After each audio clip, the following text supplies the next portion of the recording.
মানুষ এখন আল্লাহকে বাদ দিয়ে মাজার পূজা করে না, কবরে সেজদা করে না। মানুষের আকীদা বিশ্বাস এমন হয়েছে না যে অমুকে আমাকে সন্তান দিতে পারবে, অমুক জায়গায় গেলে রোগ ভালো হয়ে যাবে। এমনকি অনেককে দেখি হাতে অনেক আংটি বালাও পড়ে রোগ ভালো হওয়ার উদ্দেশ্যে।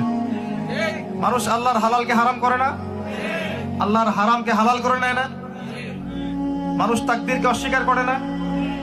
মানুষ ইসলামকে বাদ দিয়ে অন্য ধর্মের আনুগত্য করছে না, আল্লাহকে বাদ দিয়ে অন্যের উপাসনা করে না। গাছপালা, নদী নালা, চন্দ্র সূর্যের কাছে সেজদা করে না।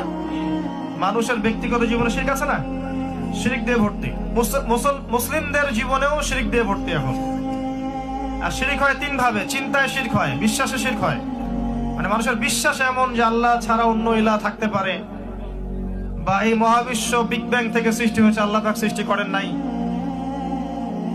আল্লাহ ছাড়া অন্য কাউকে সেজদা করা যায়, আল্লাহ ছাড়া অন্য কারো জন্য নজর মানত করা যায়, আল্লাহ ছাড়া অন্য কারো নামে কসম করা যায়, আল্লাহ ছাড়া অন্য কারো জন্য অন্য কারো কাছে দোয়া করা যায়, অন্য কেউ সন্তান দিতে পারে, কল্যাণ অকল্যাণের মালিক অন্য কেউ। আল্লাহর হালালকে আমি হারাম করতে পারি, আল্লাহর হারামকে হালাল করতে পারি। এগুলো মানুষ করে না, নাকি গরু ছাগল করে?